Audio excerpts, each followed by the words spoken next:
A body has been discovered!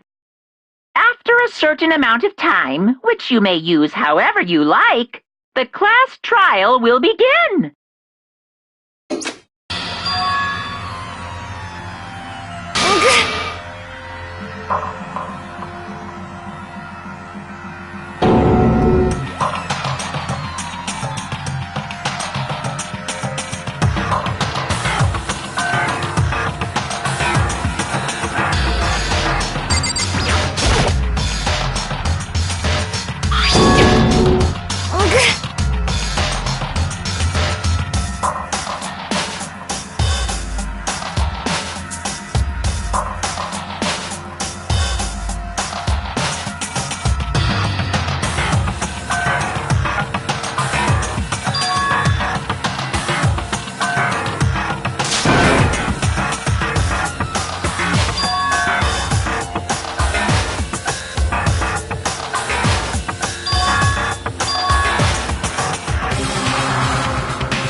Danganronpa.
Come on.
However,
What?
Let's begin with a basic explanation of the class trial. So, your votes will determine the results. If you can figure out who done it, then only they will receive punishment. But if you pick the wrong one, then I'll punish now then. We already know who did it.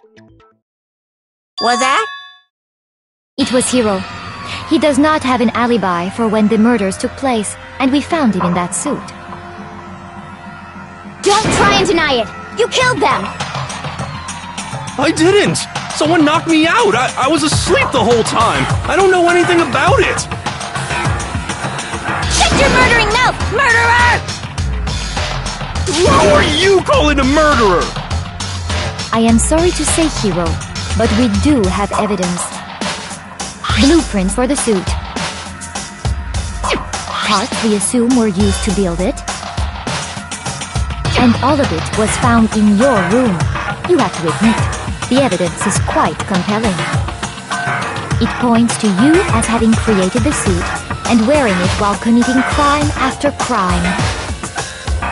How many times do I have to tell you? I don't know. I don't know.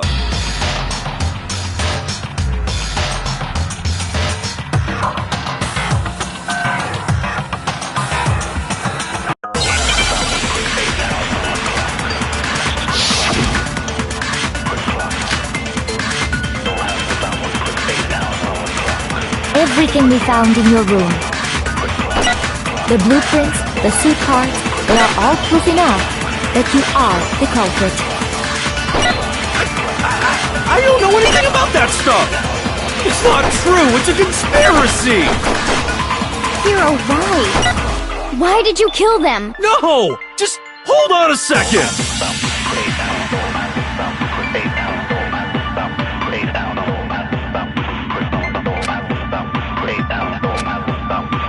Everything we found in your room. The blueprints, the suit parts, they are all... No, that's wrong!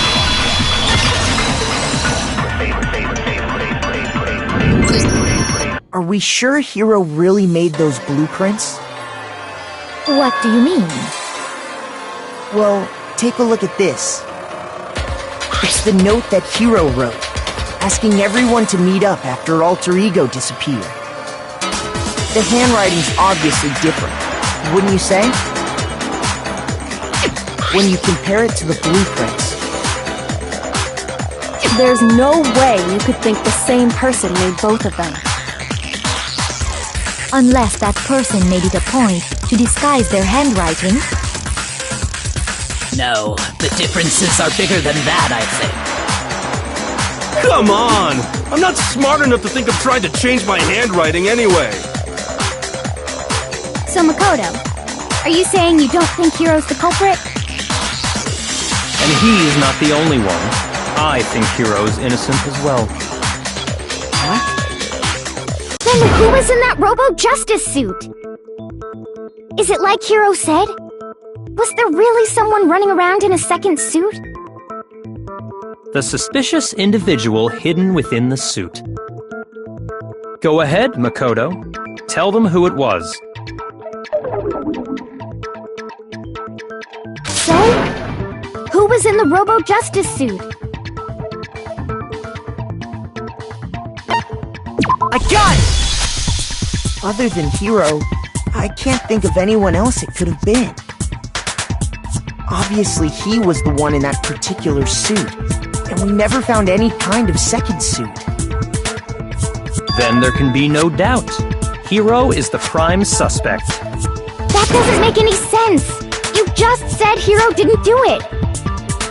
It makes perfect sense. Hiro was the suspicious individual in the suit, but he's not the culprit. So what you're saying is... That's right. The culprit in this case has nothing to do with being in the Robo-Justice suit. What? Now that's a bold assumption! And what reason do you have to make such a statement? You do have a reason, yes? Of course. But before we get to that, there's something else we need to clarify first. So let's get that out of the way. Hey, stop trying to boss us around! All things have a proper order. So what is it? What needs to be clarified?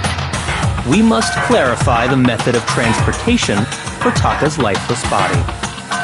It would seem that his corpse was moved using certain particular items. Makoto, can you tell us what they were?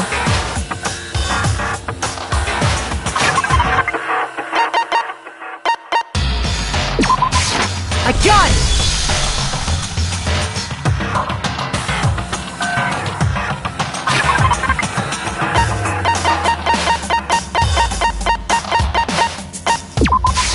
I got it!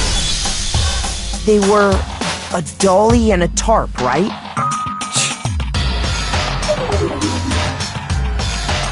So, let's see if I can explain. Taka's body disappeared from the equipment room. And then we rediscovered it in the repository. And when we found it for the second time, it was wrapped in a blue tarp, right? It was the same tarp that, up until then, was stored in the equipment room. So the killer must have seen it there, and decided to use it when they moved Taka's body. That way, they wouldn't leave any bloodstains while they were moving it. Okay, that explains the tarp. And the dolly? Same thing.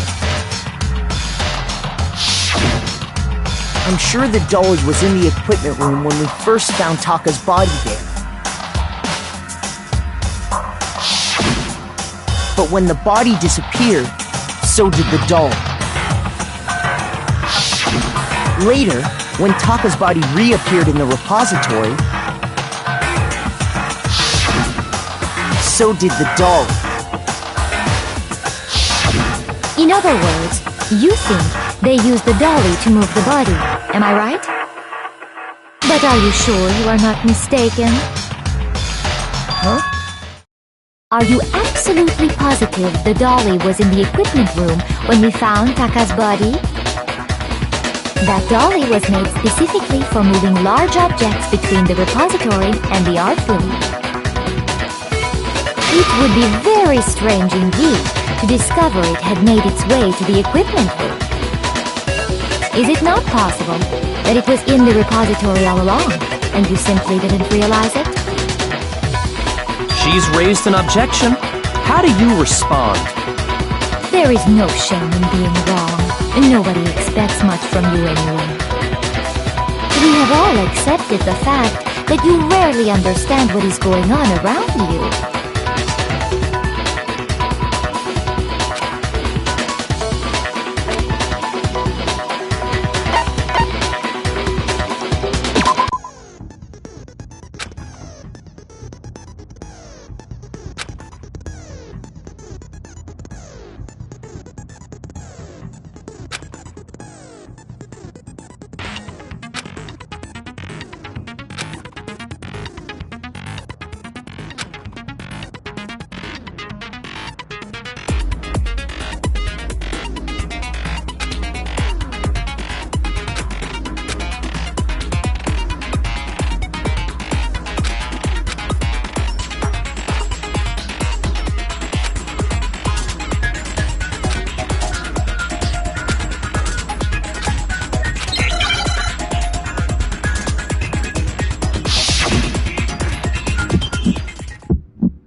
You have it wrong!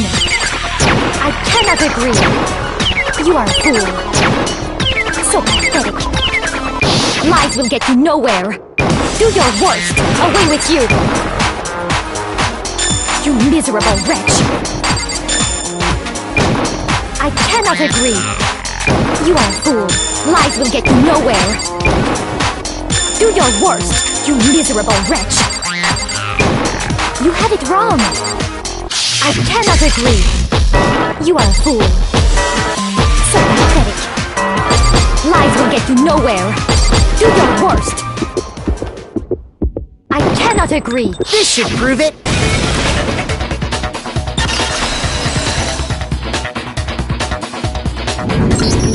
If you're asking for proof that the dolly moved, I have it right here. When I found the dolly in the repository, one of the wheels had a blood stain on it. There was a pool of blood in the equipment room with a tire mark in it that matched the dolly wheel's tread. The killer probably rolled the dolly through the blood on accident as they wheeled the body out of the room. And as the blood dried on the tire, they moved the body into the repository. So there's my proof that the dolly was used to move Taka's body.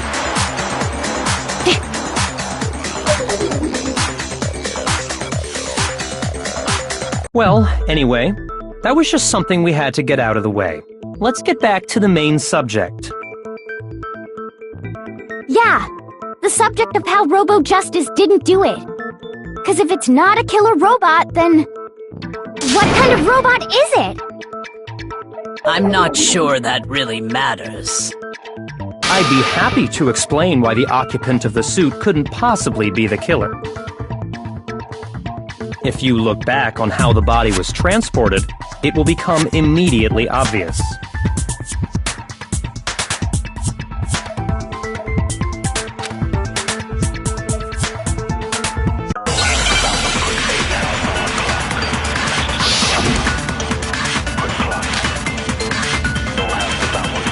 As we know, Taka was killed in the equipment room.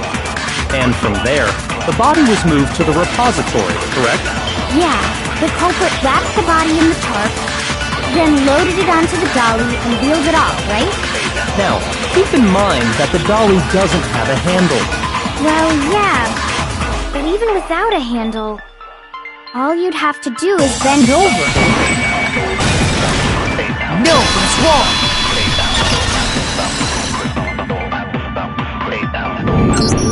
You're absolutely right that you could push a dolly without a handle if you stoop down low. But if you were wearing that suit, do you think you could actually get into a position like that? What do you mean? Think back to what you said when we were all checking out the suit together, remember?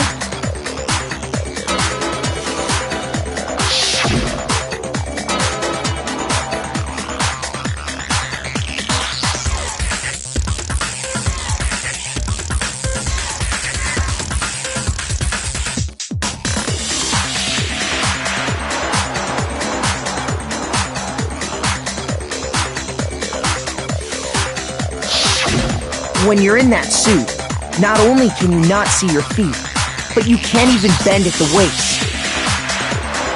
Am I right about that? Now that you mention it, yeah. It seems like it'd be awfully hard to push that dolly if you couldn't bend over. Well, what's to stop you from simply pushing the dolly with your feet? When you can't even see your feet? You really think someone could kick the dolly all that way? Yeah, it'd be totally impossible! Not that I can say for sure myself. On top of that, if you were wearing such a rigid, cumbersome suit, it's very unlikely you would have the dexterity to go about wrapping the body in a tarp. Well, I mean, isn't that just a matter of taking off the suit when you're ready to move the body?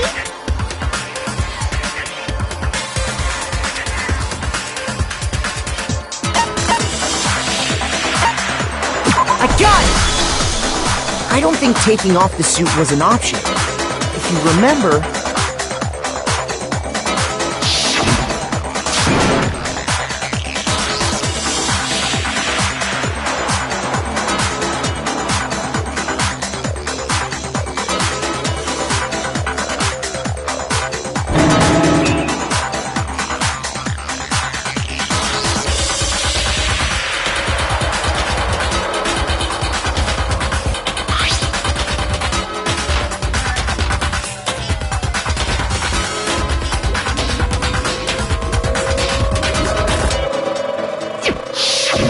That's true.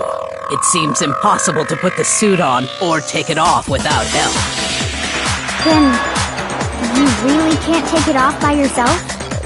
Hiro wasn't just making it up? Of course I wasn't making it up. If he could have gotten it off by himself, I don't think he would have let us see him wearing it. Showing up in the suit was basically an invitation for everyone to suspect it. Yeah, that's right! So, it's really, really true that Robo-Justice couldn't have moved the dolly? To be clear, whoever did move the body, it couldn't have been Hiro in the robot suit, correct? No, wait. Just a second, if you please. Have you forgotten about the picture that I took? You all got a good look at it, did you not? The image of Hifumi being dragged away by Robo-Justice? If whoever was in that suit is not the culprit, how do you explain that? Besides, Do you remember what the now deceased Hifumi said?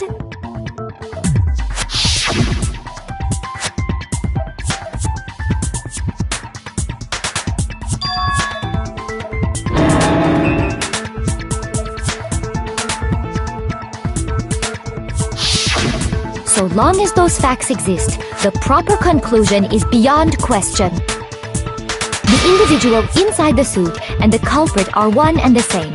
It was Hiro, without a doubt. Yeah, that's gotta be right. Hold on a second! It's still far too early to reach that conclusion.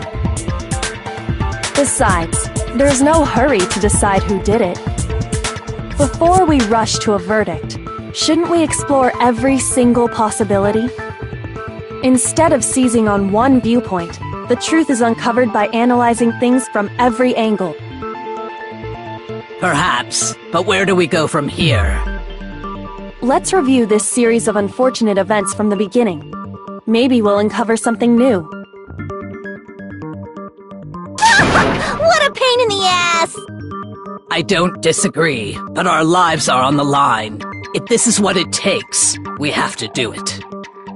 Plus, maybe we'll get to find out where the heck Kyoko was when everything went down.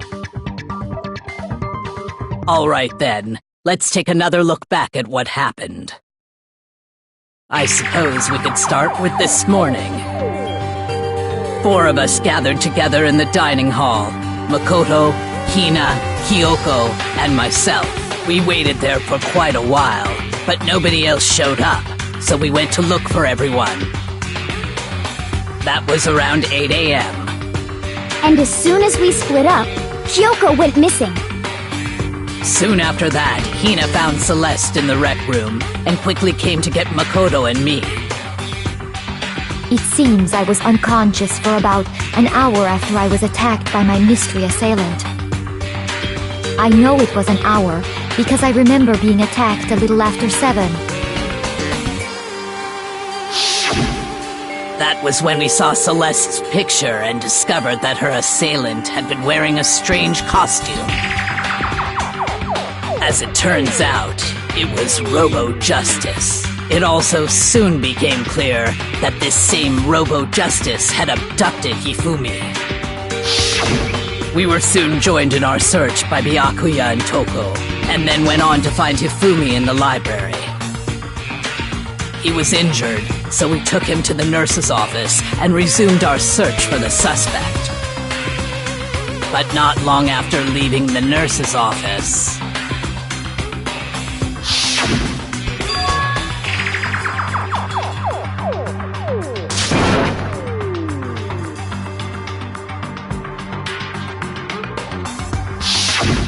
When Celeste told us that, we decided to split up and search the second floor. And soon after that, I saw someone moving around on the 3rd floor, and I yelled out to everyone as soon as I did.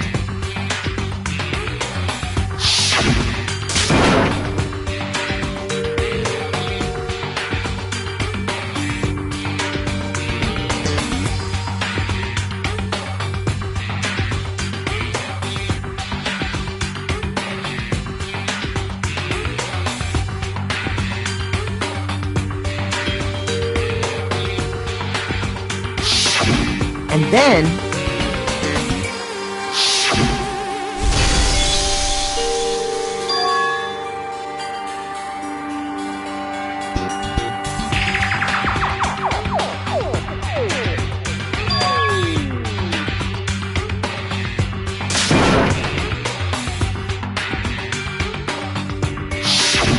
At that point, we decided to divide up into 2 groups. Celeste, Hina, and I went back to the nurse's office, while Sakura, Byakuya, and Toko chased after the suspect. When we got back to the nurse's office, we found Hifumi, dead. And that's when we heard the body discovery announcement. I left Celeste and Hina there and headed back to the 3rd floor to let the others know what had happened.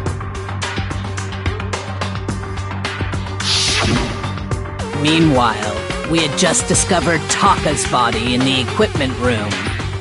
We must have found both bodies at almost exactly the same time. Because we heard the same announcement not long after we discovered his body. And that's when I told you guys about Hifumi. Then the three of us headed for the nurse's office. But right after we left the physics lab, we ran into Celeste, who'd arrived after us, and she told us something very surprising.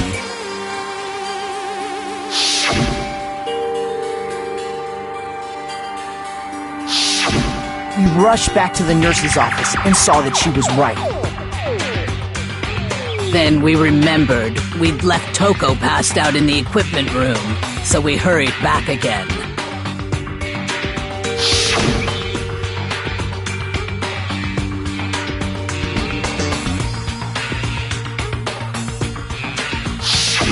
But when we got there, we discovered that now Taka's body had also gone missing.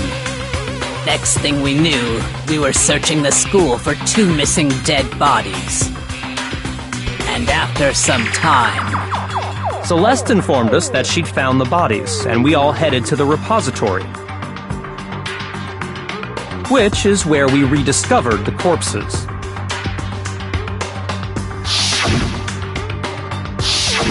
I think that about covers it. I see. The whole thing sounds exceptionally complicated. It certainly seems to me that these are not a simple series of connected events. Okay, well, if that's true, then what? Rather than a single series of events, I think we have to consider each murder a separate situation. And from there, we can uncover the contradictions surrounding all of them. Now then, let's get started, beginning with what happened to Taka.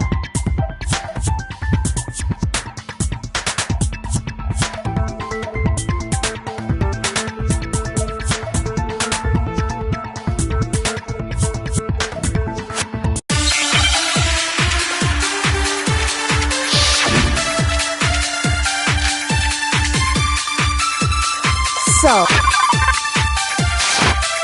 regarding Taka's death, I wonder if he died before he threw, or perhaps it was after. We already know what order...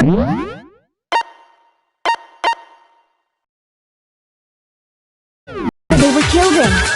Taka came last. What makes you say that? Because of the numbering of the Justice Hammers. No, it's wrong.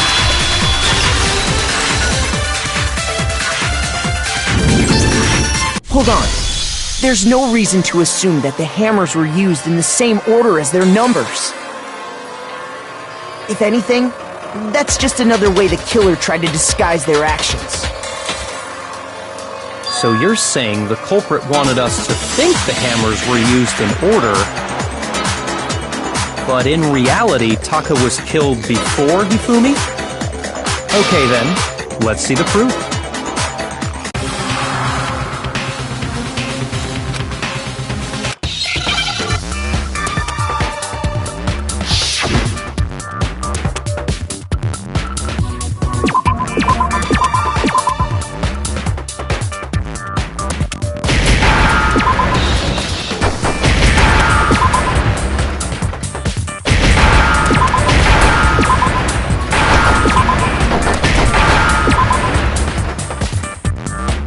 Understand? I got it! Taka's wristwatch! See? Look! It broke with the hands pointing just past 6 o'clock. It must have gotten broken when he was attacked by the killer, because as of last night...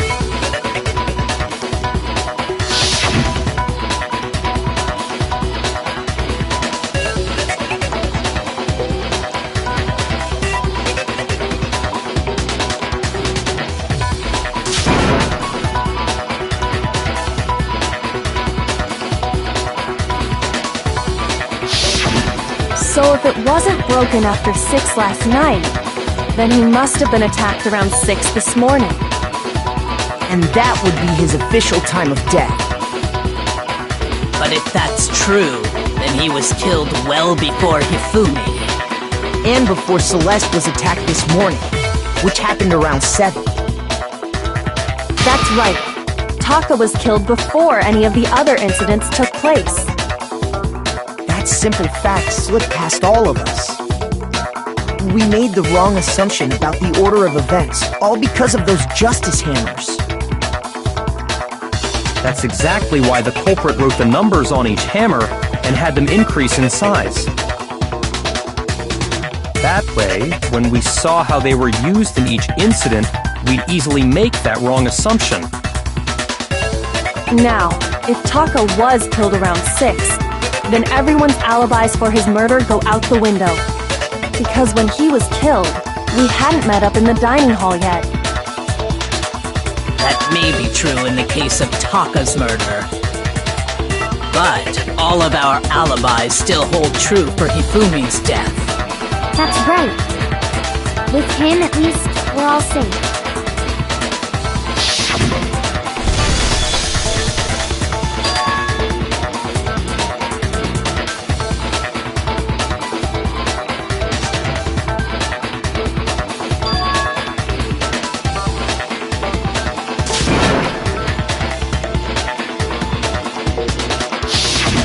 When we heard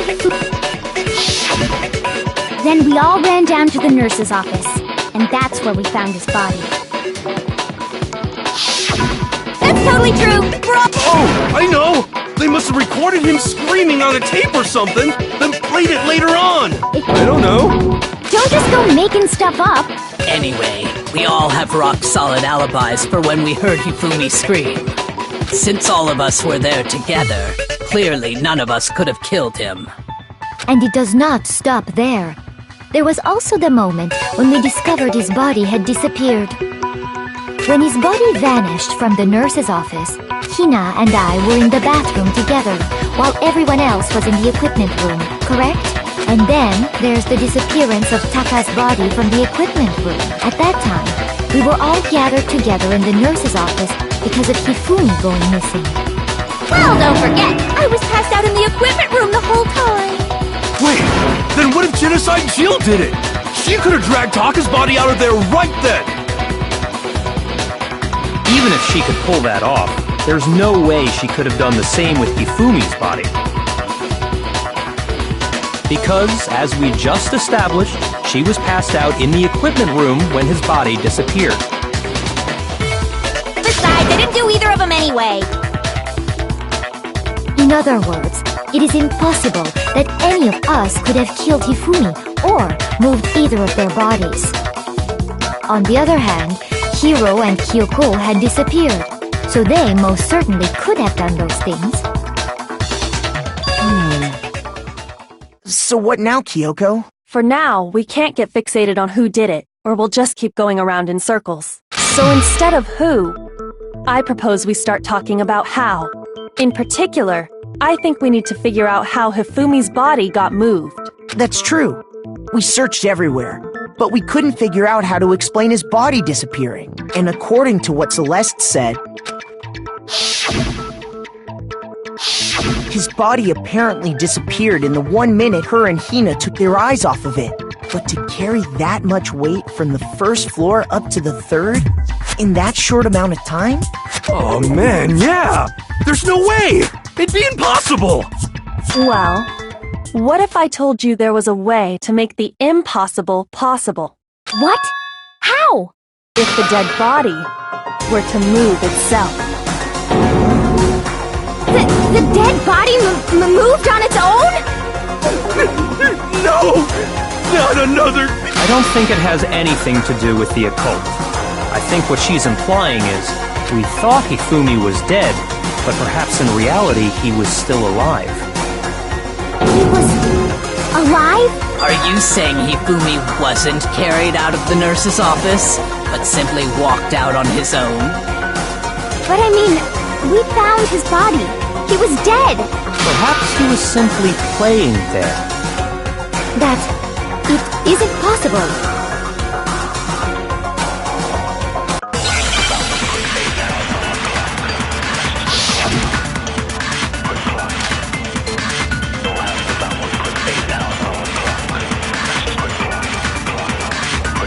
Are you saying that when we first found Hifumi in the nurse's office, there's a chance he was actually still alive?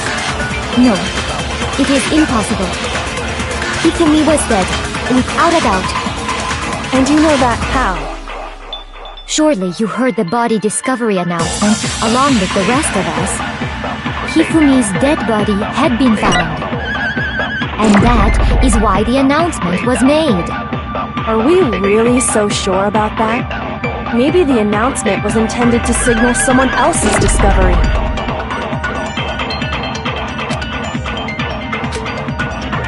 Are you saying that when we first there's a chance he... No, Hifumi was dead, and you know that. Surely you heard the body discovery announcement. Hifumi's dead body had been found.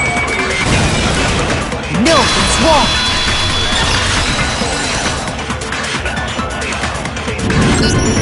Was the body discovery announcement that was made really intended for Hifumi?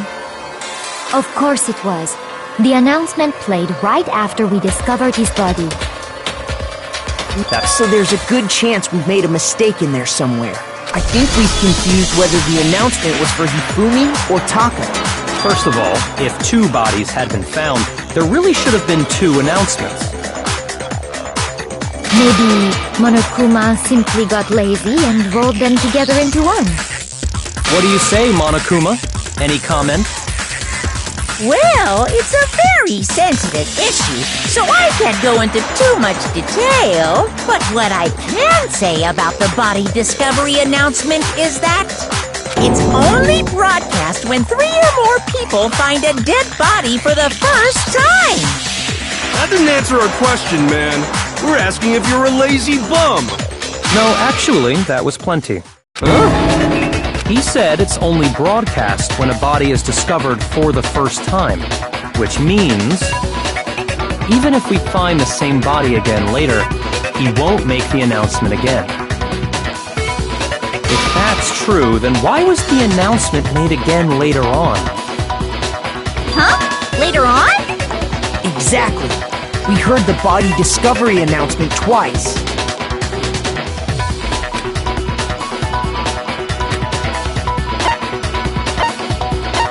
I got it! We heard it a second time in the repository, when we rediscovered the 2 bodies.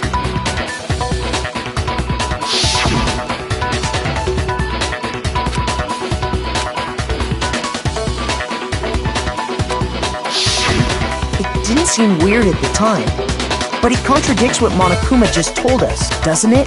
Exactly. If we were actually rediscovering both bodies, the announcement shouldn't have played.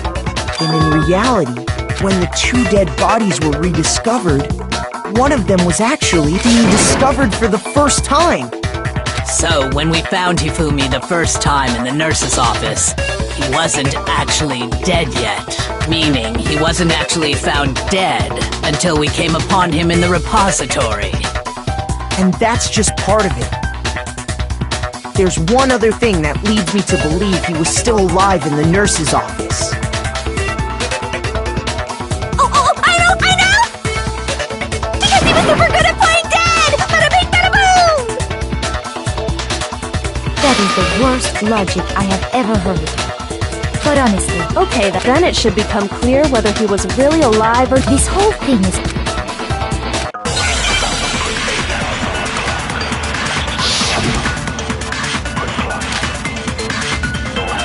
Well, here's one thing we do. The first time we found Hifumi's body was in the nurse. And then, while me and Celeste were in the bathroom, his body disappeared.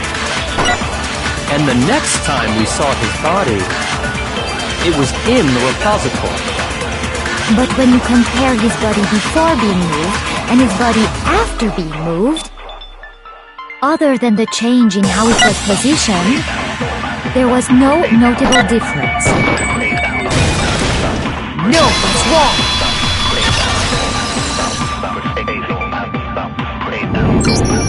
In fact, there was one clear difference between Hifumi in the nurse's office and the repository.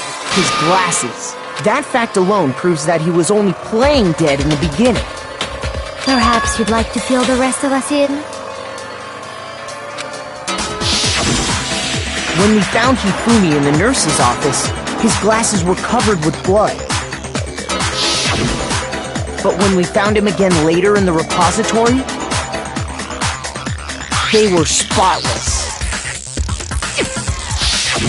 And I found the item he used to wipe them clean in the nurse's office trash can.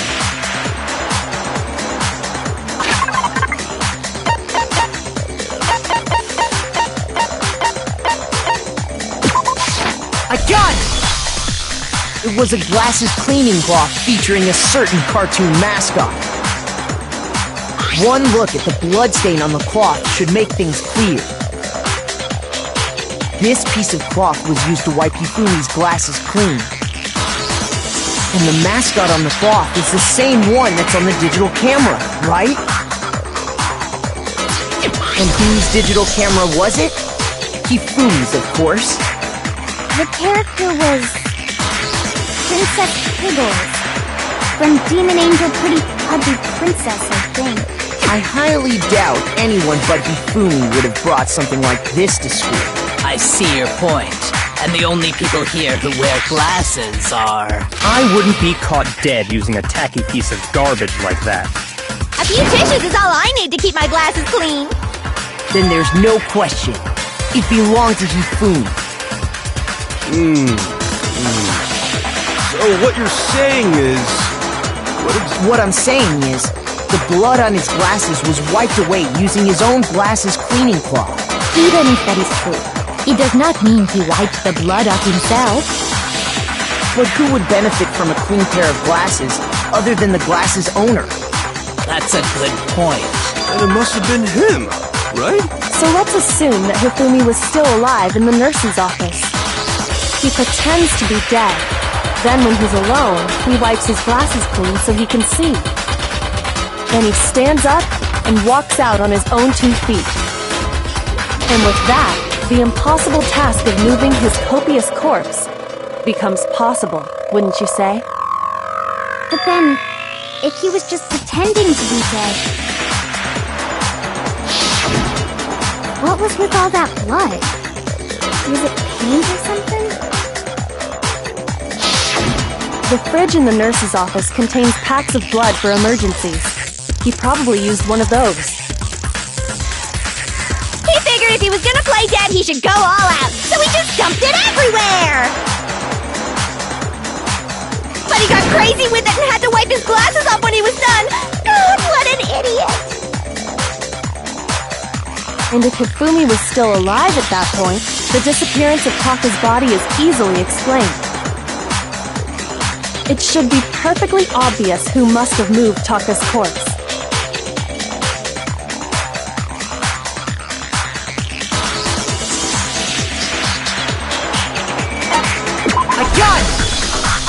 It could only have been Hifumi. While we were all gathered in the nurse's office, he went to the equipment room and took Taka's body. That also explains how the door to the repository got locked. The door was locked? Well, after the bodies disappeared, we all went looking for them, right?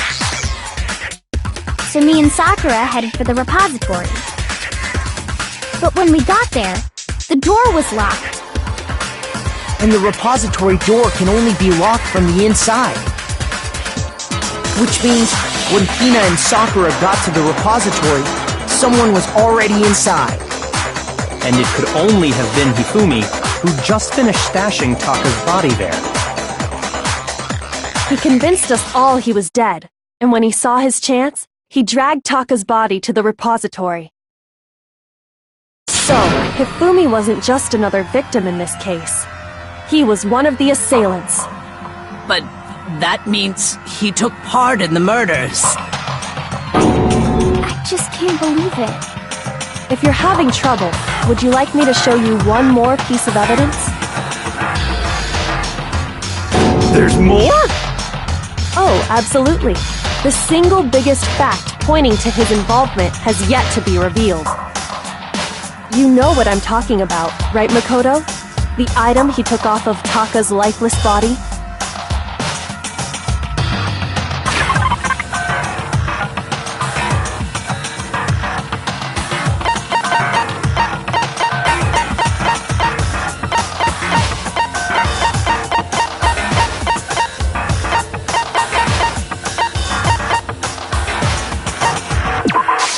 I got it!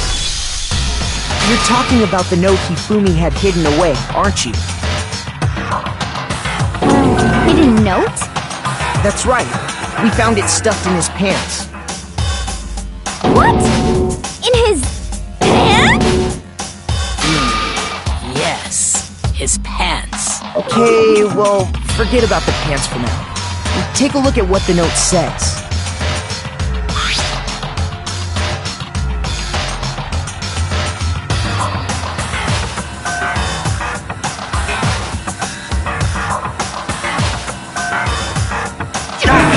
That's the note I was telling you about. The one that told me where to go. Huh? Wait, this one's a little different. In my note it said, Monokuma can't find out, so don't tell anyone else for now. Let's meet in the rec room at 1 a.m. I see. Then this note isn't the same one Hiro got. It's not the same?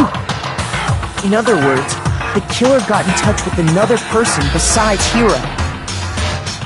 And that person could only have been...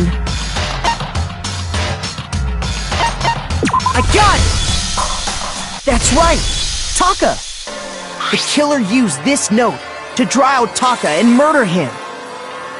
Hello? Over here! Objection! Objection!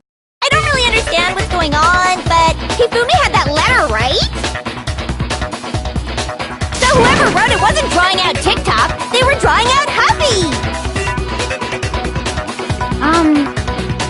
Just to be clear, TikTok is Taka and Huffy is Hifumi, right? Oh, yes! Why must you ruin it every time?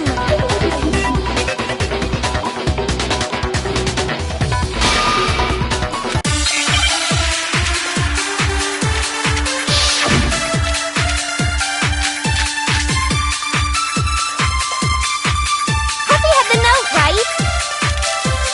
Then the person it was intended for must have been Huffy! But remember what the note said. What time did it say to meet? 6 a.m., I believe. The time doesn't matter! The note has nothing to do with TikTok! No, that's wrong!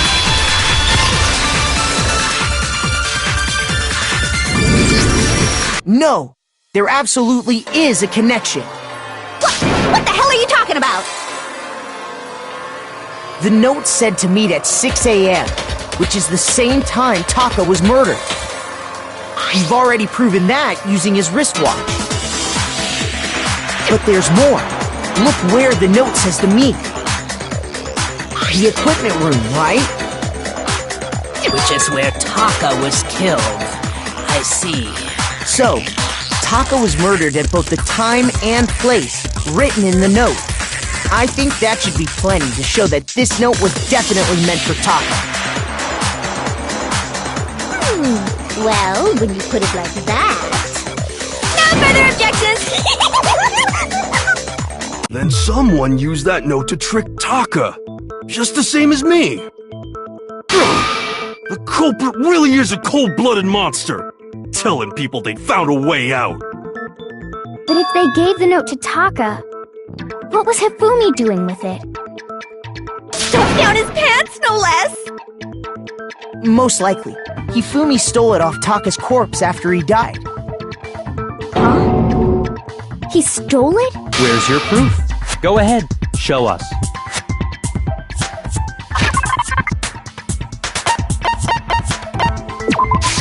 I got it! When I searched Taka's body, I saw that his lifeless hand was gripping a small scrap of paper.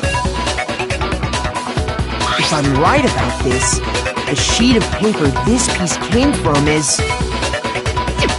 I knew it! It fits perfectly with the note we found hidden on Hifumi. Then Taka's scrap and Hifumi's note... Yup, they're from the same piece of paper. Hifumi had the note meant for Taka, while Taka's corpse still grasped a small piece of that note. There's only one way to explain it. Taka died clutching the note. Hifumi tried to free the note from his death grip. leaving behind only one small scrap. Did I get all that right? That means Hifumi knew the note was important. Exactly. Which proves that he was an accomplice in the murder. Whoa. Yeah.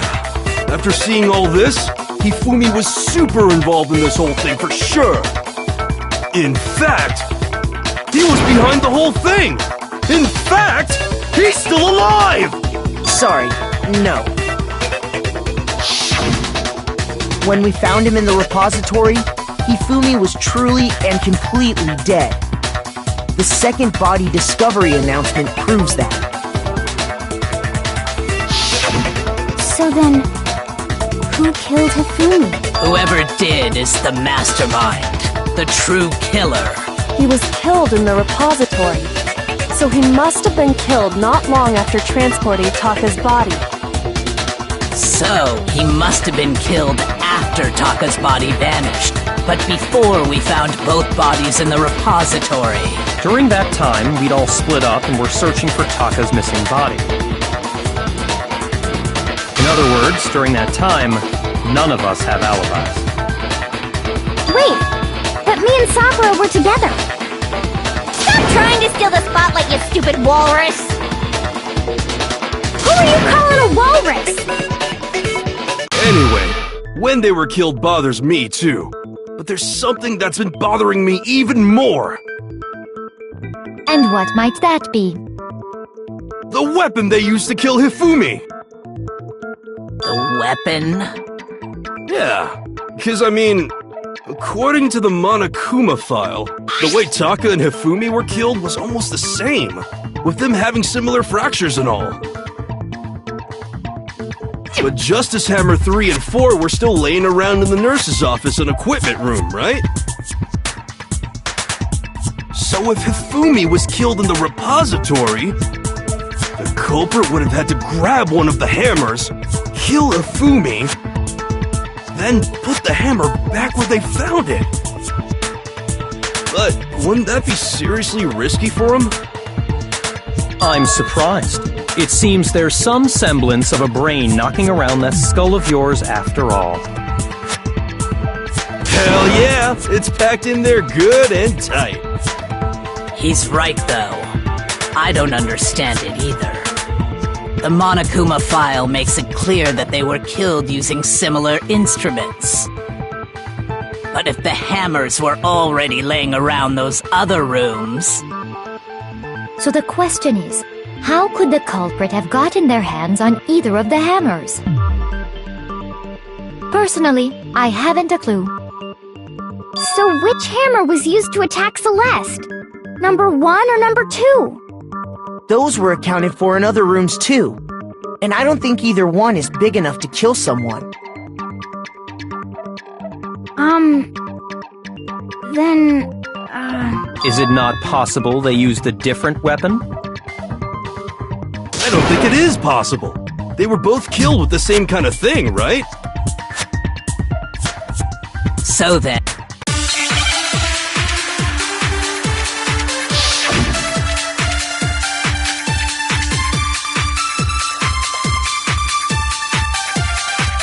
What was used to kill Hifumi? Was it Justice Hammer 3? Maybe Justice Hammer 4? Well, whatever it was, there's one thing we have to figure out. How was the culprit able to move around so freely with the weapon? How did nobody witness them carrying it? Sounds like a Justice Hammer 5 is about to make its appearance! Check out murdergear.com/hammertime for more info! Well, one thing seems pretty clear.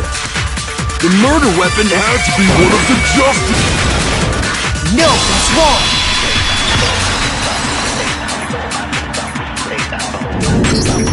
The murder weapon wasn't a Justice Hammer at all. No, it was something completely different. But, seriously? A different weapon? Specifically, a hammer from the repository. The killer could have easily used that to kill Hifumi. Now, all the hammers in the repository were covered in flecks of grit and debris. But for some reason, one of them had been scrubbed clean. And the reason it had been scrubbed clean was most likely because it was used to commit murder. If the hammer got covered in Hifumi's blood, of course they'd have to clean it off. I'd also like to point out that the repository has all kinds of hammers. Big ones, small ones, and even some flat mallet-like ones. I think whoever made the Justice hammers used those as a basis for their design. If that's true, that would explain the Monokuma file's note about the wounds being similar. So Hifumi moved Taka's body to the repository, where someone then used a hammer to kill him. Whoever did that is the true killer. The one Hifumi was working with. And the one who betrayed him. Hold on a moment. I still think it's strange to assume someone was working together with him. The way the graduation rule works, there is no benefit to helping someone else carry out a murder. So the idea that anyone would work together like that is simply ludicrous. We talked about this, did we not?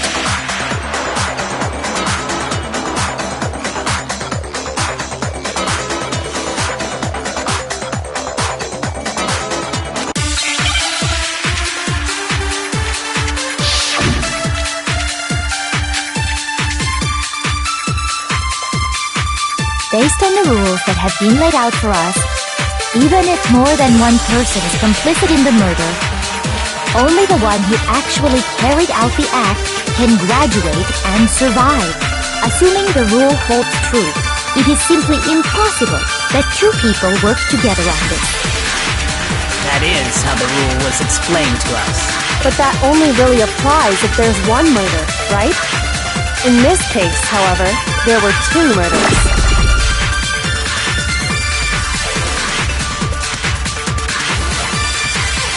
Based on the rules that have been laid out for us, even if more than one person is complicit in the murder, only the one who actually carried out the act can graduate and survive. Assuming the rule holds true, it is simply No, it's wrong!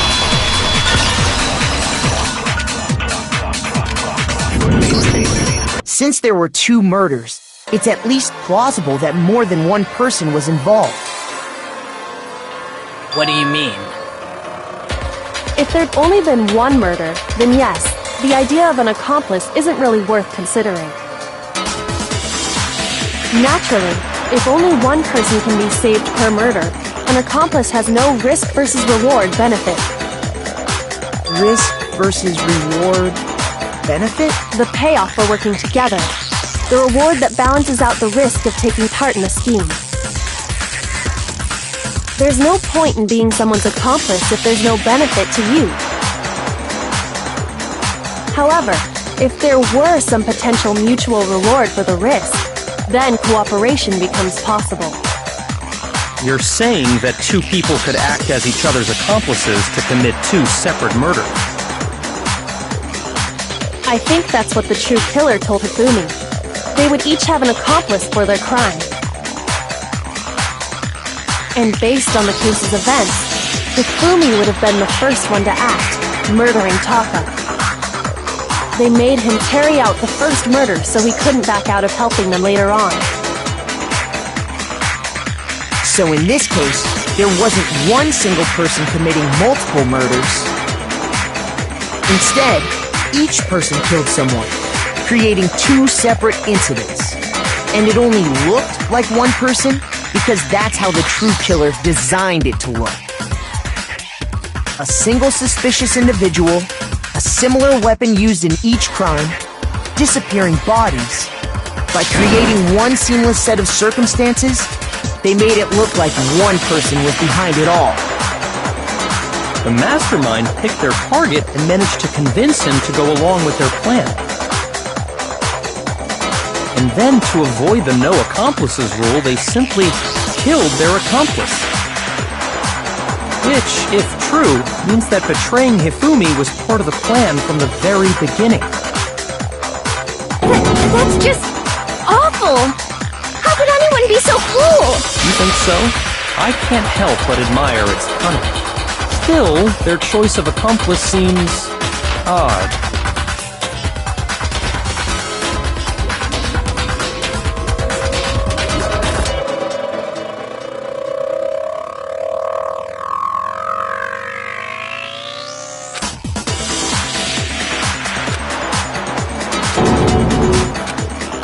I understand how an accomplice...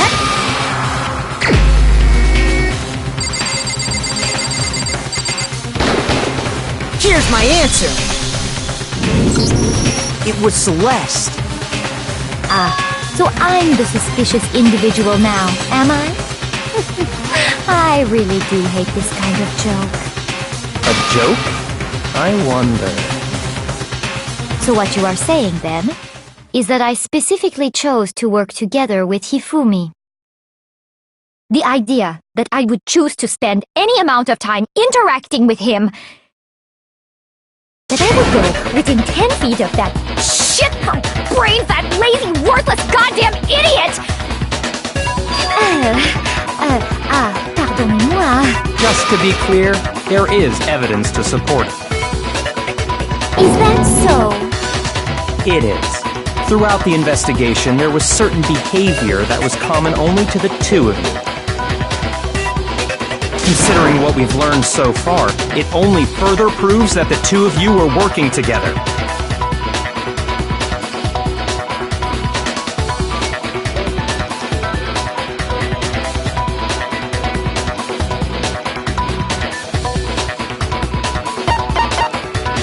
I got it! The behavior they had in common has to do with the suspicious individual in the suit, doesn't it?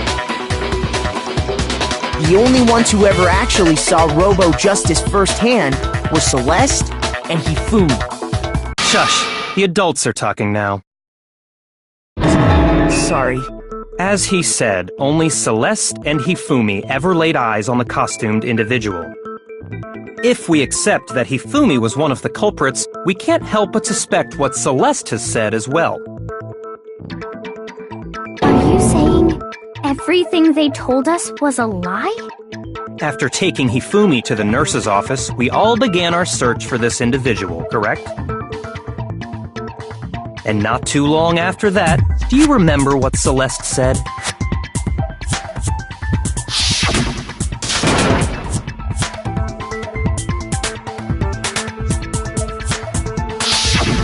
We headed to the second floor specifically because of what she claimed to have seen.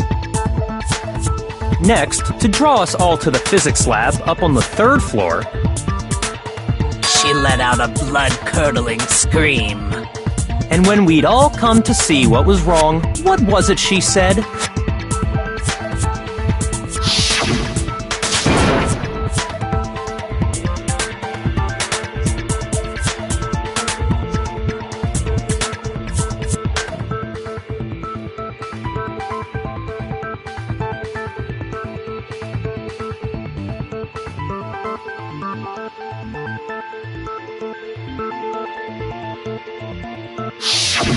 Once she'd done her job of getting us all up to the physics lab, it was time for her partner to get to work.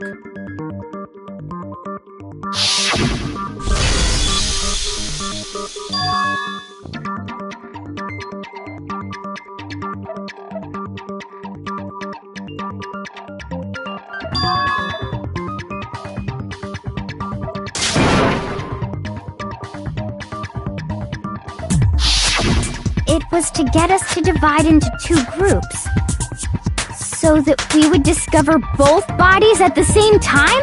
In fact, Celeste was precisely the one who proposed that we split up.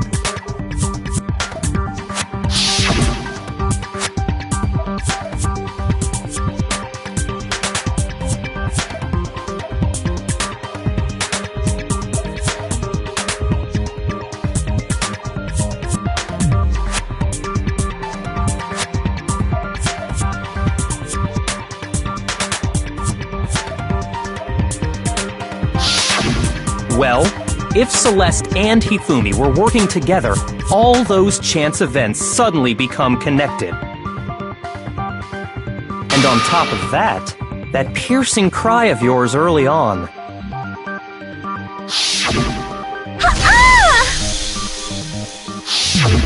That was to signal Hifumi, wasn't it? It was your way of telling him, we are on the 3rd floor, everything's going according to plan. Why else would you let out a scream that could have carried across the sea?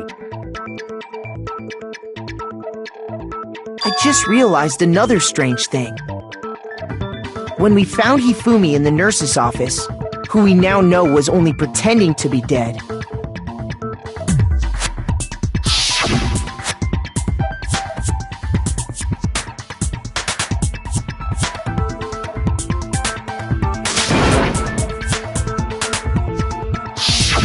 Celeste, you were the first one to say he'd been murdered.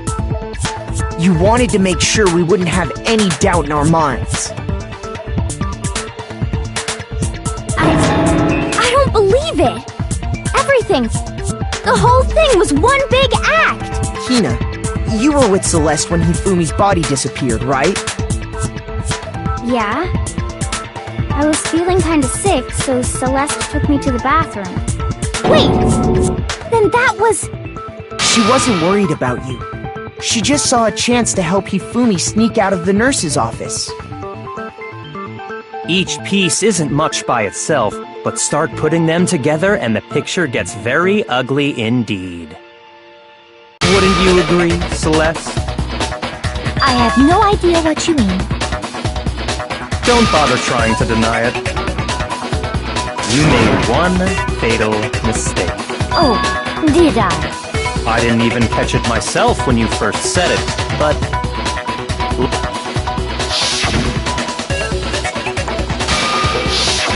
I remember her saying that too.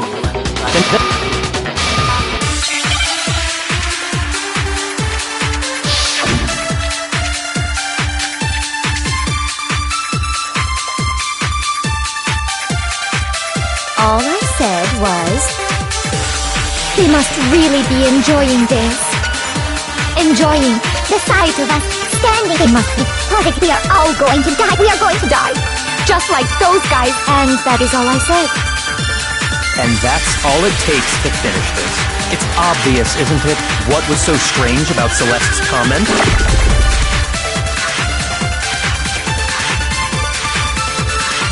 All I said, they must really enjoying the sight of us. They must be. We are all going to die. We are going to die. Just like those... No, that's wrong!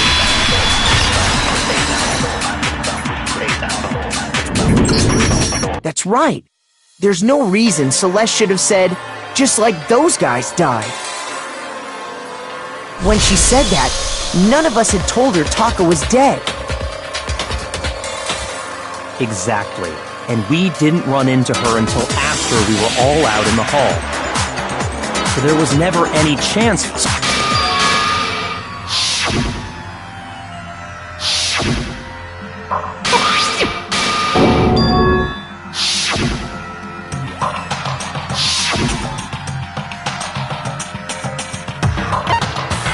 I got it! It's not a picture of the suspect dragging...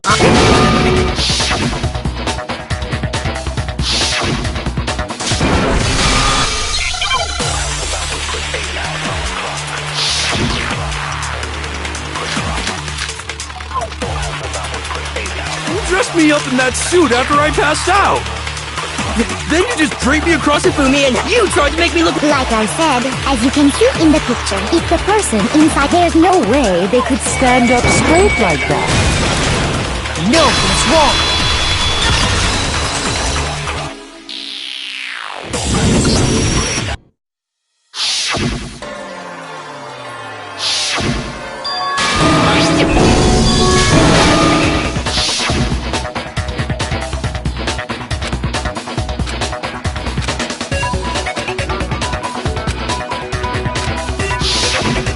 We asked him.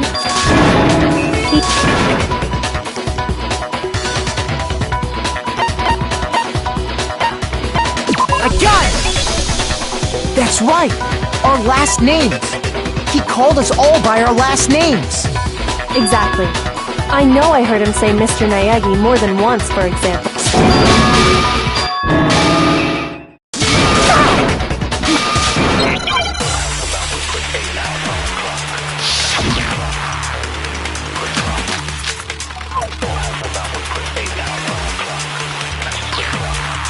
Hifumi was trying to tell us something. He wanted us to know the killer's last name.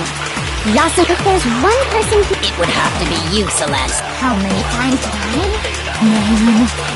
Celestial Rodenberg, god damn it! How long do you plan to go? I'm not pretending. And since you have no way to contradict me... That's the only truth there is! Moron! Hifumi was... He wanted us to know the killer. If there's one person... It would have to be you, Celeste. How many times name? Celestial Rodenberg, god damn it! How long do you plan? I'm not pretending, and since you have no way to contradict me... No, that's wrong.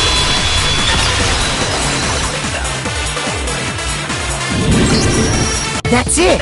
The handbook. What? Anytime you turn your handbook on, it shows the owner's name when it boots up, right? Monokuma told us all about it before.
the killer persuaded someone to help carry out the murder. And that person was...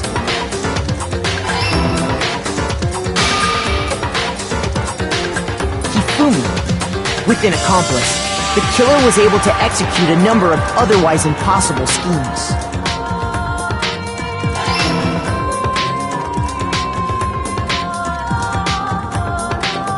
First, they convinced someone to meet them in the rec room last night at 1 in the morning. That someone they met with was Hiro. The murderous duo intended to pass Hiro off as the prime suspect. So when they met up with him, they drugged him, knocked him out, and stuffed him into the Robo-Justice suit.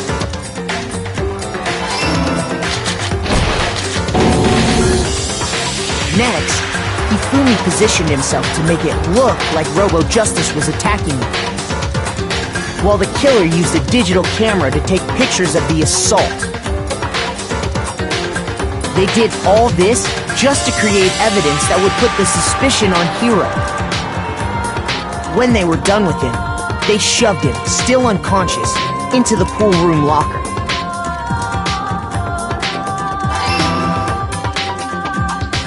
And then finally, at 6 a.m., they moved into the murder phase of their plan. They called Taka to the equipment room.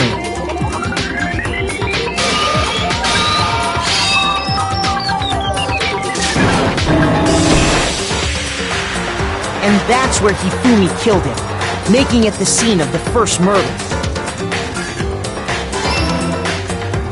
The murder weapon was Justice Hammer 4, which was left there in the equipment room.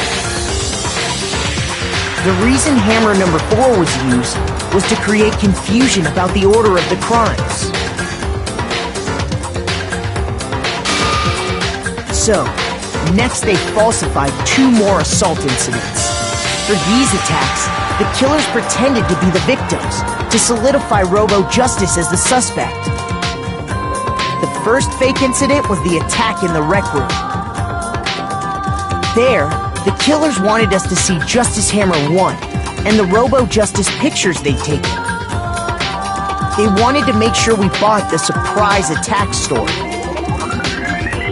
The second fake incident was the attack in the library. This time, they planted Justice Hammer 2 and an injured Hifumi to sell us that story. With these 2 incidents, the killers were able to create a certain preconception in our minds that the suspect was increasing the size of the hammers and attacking people in order as they did. We fell right into their trap and started looking for the suspect based on that. But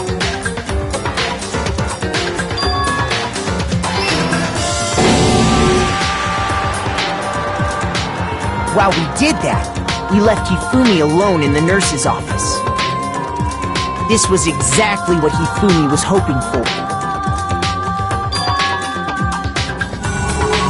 He took a blood packet from the refrigerator and Justice Hammer 3 and turned the room into a crime scene in which he himself had apparently been brutally murdered.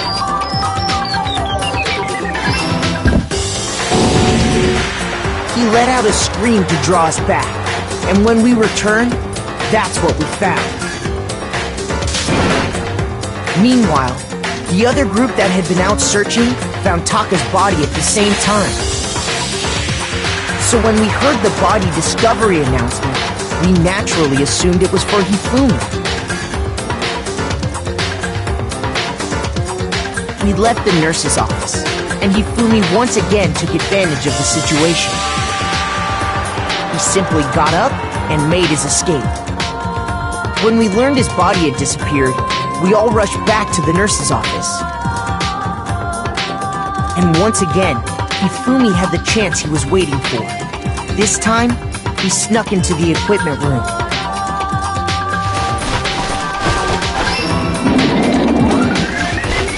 He wrapped Taka's body in a tarp and used the dolly to move it all the way down to the repository. That explains how each of the bodies disappeared. But even Hifumi didn't know what the true killer had in mind for their final act.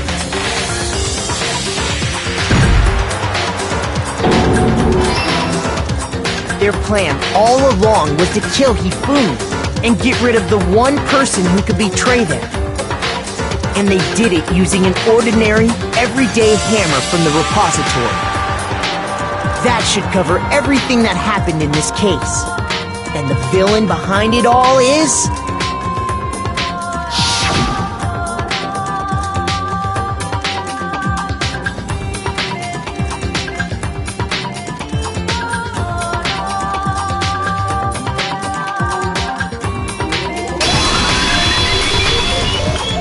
Celeste!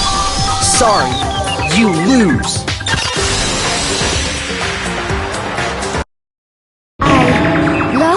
I lost? When was the last time I was forced to utter such words? They hang heavy around my neck. Then you admit it? You're the killer? Listen to you, trying to take charge, as if you're my private instructor. I, Celestia Ludenberg. Actually, no, Taiko Yasuhiro is fine. Taiko? So, you finally accepted it. I'm the kind of person, once I've lost, I don't like things to drag on. Interesting.